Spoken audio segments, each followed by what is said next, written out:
संगठन ने बनाया है, जिम्मा दिया हुआ है, इसलिए हम लोग पूरे छत्तीसगढ़ के किसानों को, मूल निवासियों को जोड़ने का काम हम लोग कर रहे हैं। और ये जो समस्या हमारे यही टांगर गांव में नहीं है, ये हमारे जो मूल निवासियों का जो जल जंगल ज़मीन है, ये पूरे भारत में जो हमारे संविधान में जो 5वीं 6ठी अनुसूची के अंतर्गत संविधान ने हमको अधिकार दिया है कि जल जंगल ज़मीन का मालिक हम आदिवासी हैं। लेकिन आज ये पूंजीपति लोग शासन सत्ता में बैठ करके हमारा जो संपत्ति है, हमारा जो ज़मीन है, जैसे हमारा बाप का बफती है, जैसे धड़ल्ले से छीने जा रहा है, लूटे जा रहे हैं। इसके लिए हमको साथियों राष्ट्रव्यापी जन आंदोलन करना पड़ेगा। ये केवल हमारा ये क्या बोलते हैं टांगर गांव का ही ये समस्या नहीं है, इसलिए हमको इस आंदोलन को, ये आंदोलन हमारा टांगर गांव तक ही ना रहे, हम लोग पूरे भारत में इस आंदोलन को ले जाना चाहते हैं। और इसका जो राष्ट्रीय अध्यक्ष है हमारा, जो मूल निवासियों को बचाने का, और ये जो 3.5% की जो हमारे जो लुटेरे हैं, बनिया हैं, बामन हैं, इन लोगों को इनके चुंगल से छुड़ाने के लिए हम लोग राष्ट्रव्यापी आंदोलन करना चाह रहे हैं। उस राष्ट्रव्यापी आंदोलन में इस मुद्दा को भी अगर आप लोग, हमारा जो भारत मुक्ति मोर्चा के प्रदेश अध्यक्ष माननीय सुनील खलखो साहब हैं, इनके माध्यम से अगर इस आंदोलन को हम लोग मिलजुल करके अगर हम लोग राष्ट्र लेवल में अगर इस आंदोलन को उठाते हैं, तो हम लोग निश्चित है कि इस ज़मीन को हम गारंटी के साथ हम बचा सकते हैं। और ऐसा आप लोग करेंगे तभी जाके हम लोगों का ये जो जल जंगल ज़मीन है बचेगा।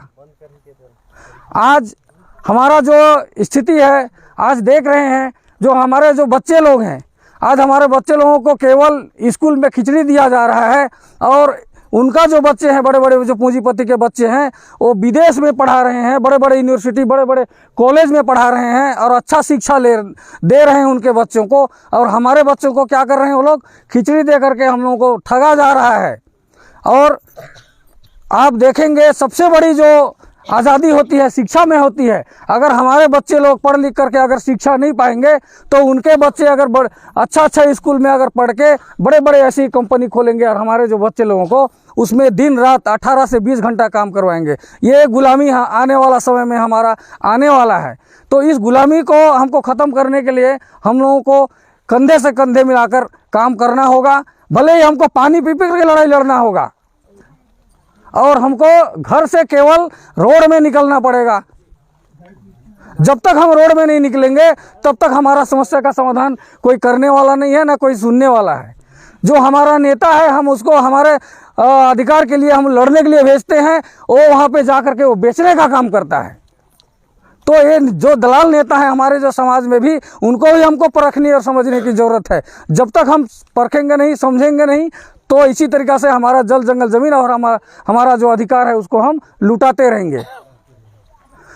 तो ये जो हमारा जो अधिकार है, आज ये जो संविधान खलखो साहब जो पकड़े हुए हैं, वो संविधान के बदौलत आज हमको आज़ादी से पहले ये अधिकार नहीं था, लेकिन ये संविधान बनने के बाद ये तमाम प्रकार की जो हमारा अधिकार दिया हुआ है, ताकि हम अपना धरना आंदोलन, लड़ाई झगड़ा के लिए हम लोग लाठी डंडा का कोई ऐसा हम लोग साधन हम लोग नहीं अपनाएंगे।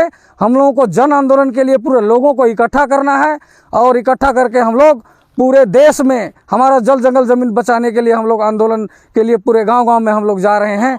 आप लोग भी इस संगठन से जुड़ेंगे, और पूरा भारत में ये जो आंदोलन है इसको हम लोग ले जाने के लिए आप लोगों से विनम्र विनती करते हैं, निवेदन करते हैं। आप लोग ऐसा करेंगे, मैं ऐसा आशा और विश्वास करता हूं। आप लोगों ने मेरी बात को ध्यान से सुना, इसलिए धन्यवाद।